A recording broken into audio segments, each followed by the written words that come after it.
कहलस कहलस के हमार बाप झूठायु में ठगा गइल। तोहार बाप कहलस के हमार लड़का के अब्बा नौकरी मिले वाला है।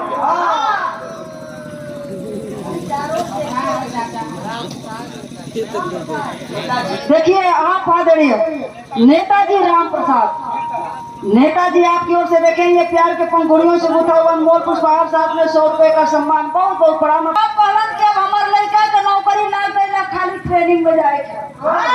धीरे धीरे 6 महीना हो गए, अब हम जान गए कि तुम्हार नौकरी को बोनो लगे।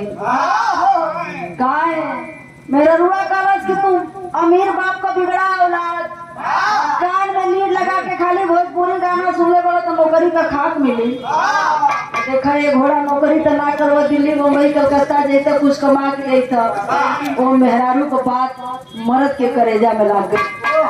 अकेले में बैठ के देवी देवता के गोहरावत का। अपने हिंदू धर्म में एक बना 56 करोड़ देवी देवता बना।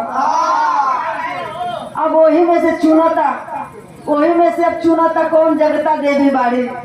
चुनत हमारे गोरखपुर में एगो बड़ा चर्चित स्थान बा चौरी चौरा, जहाँ का कुलही माई बड़ा जगता मनावेली। मन में बैठ के सोचा था हे माई सुने में दोबारा कमाल करेलू।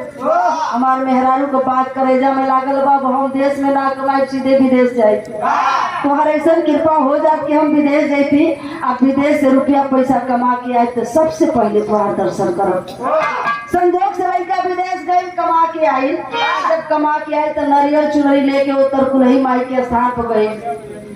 बढ़िया मिठाई ले लो, नारियल ले लो, चुनरी ले लो, सो माई के दर्शन करे गई। जब वहाँ का नजारा वो भक्त देखलस बाबूजी, हाथ से पूजा का थाली गिर गई, अथवा में का पूजा का थरिया गिर गई। आ टुकुर टुकुर वही माई के ताकत आज जब ताकत तो माई से शिकायत करता का कहना कि काजू बादाम लेके खोवा मलाई, काजू बादाम लेके खोवा मलाई, काजू बादाम लेके खोवा मलाई, मेरी बुआई तोहरी अजीले माई,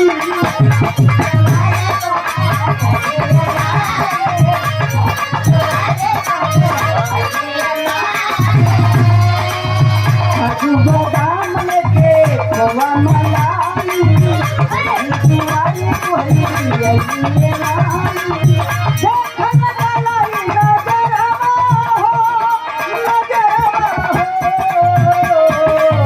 मेरा मिठाई नहीं तुझे लूल माई, मेरा मिठाई नहीं तुझे लूल माई, आगे देखा तू बताया बड़ा हो, मेरा मिठाई नहीं तुझे लूल माई।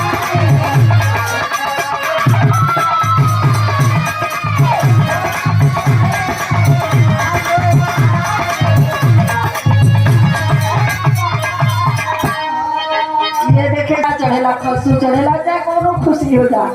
लोग बकरा के नहवा धोआ के गटई में फूल माला लेके माई के दुआरी पर लोग खड़ा बा। आउ जल्लाद जोन बा हाथ में धारदार हथियार लेके छपाक छपाक मारत और बकरा को मोरी केला नहीं छटकता और माई के आँखी के सामने और खूब धारा चलता। तो भक्त हाथ जोड़ के कहता है माई ई तू का खाता रू कहलस का